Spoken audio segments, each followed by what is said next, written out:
Eleanor Sinclair had everything most people could only dream of: money, power, and a reputation as one of the most influential businesswomen in the city.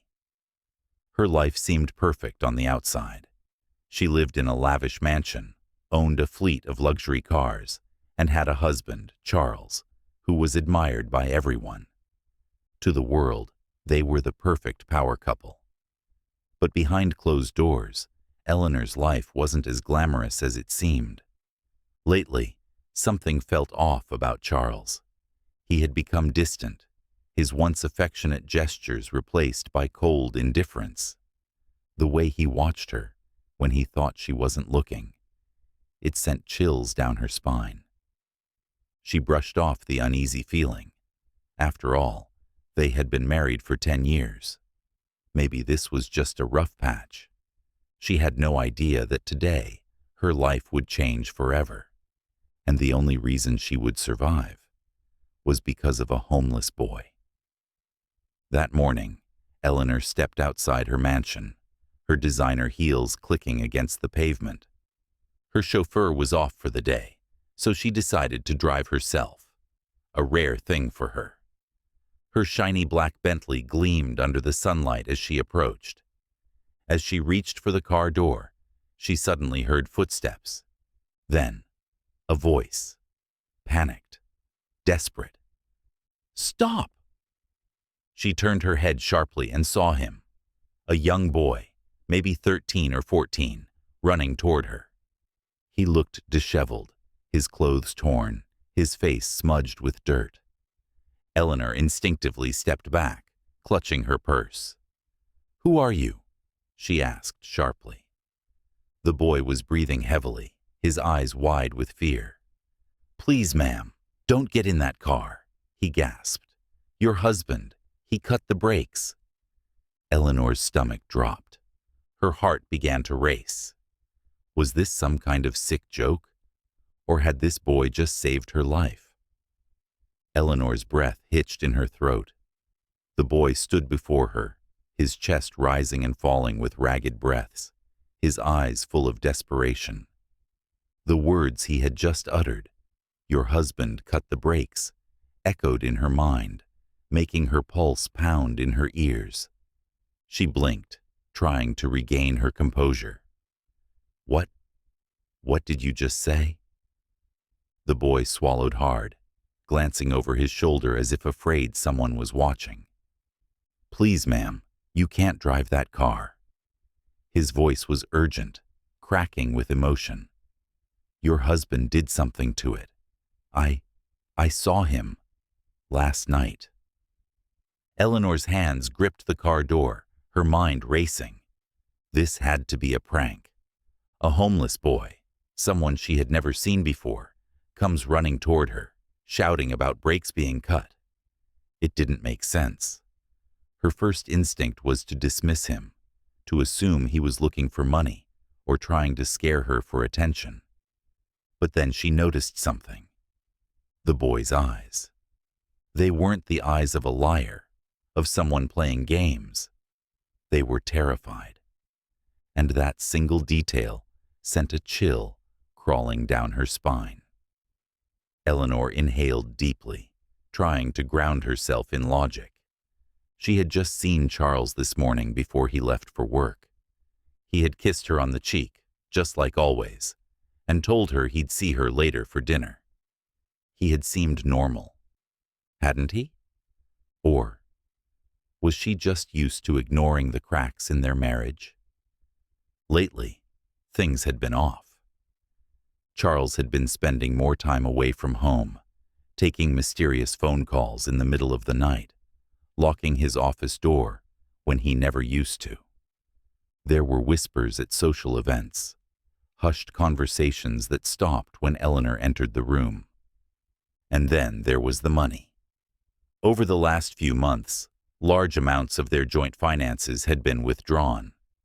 But Charles never mentioned any investments or purchases. She had asked him about it once. He had brushed it off. "Business expenses, Eleanor. You wouldn't understand." Now, standing before her car, with this frightened boy staring at her. She couldn't ignore the unease twisting in her gut. Her fingers hovered over the door handle. What if he was telling the truth? What if, by driving away, she was sealing her own fate? Her hands shook as she pulled out her phone and dialed the number of her trusted family mechanic, Tony. "Tony, it's Eleanor.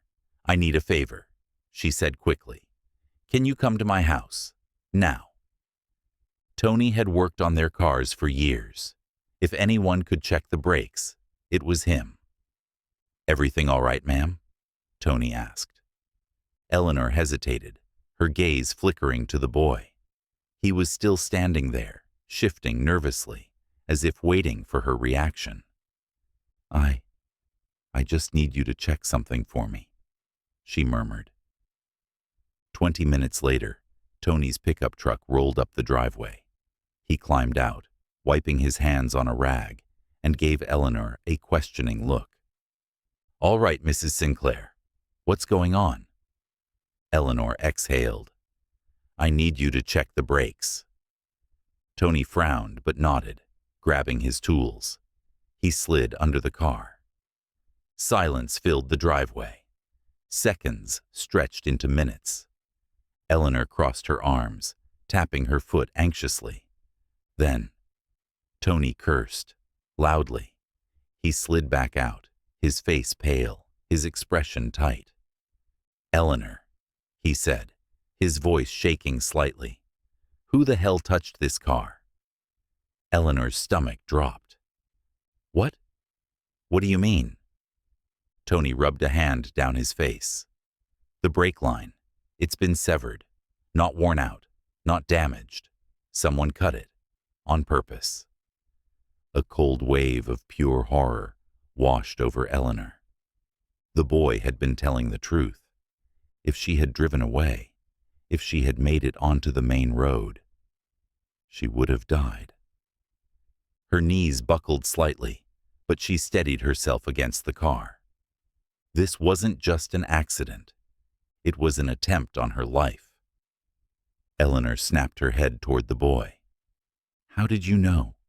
she asked, her voice barely above a whisper. The boy hesitated, then took a deep breath.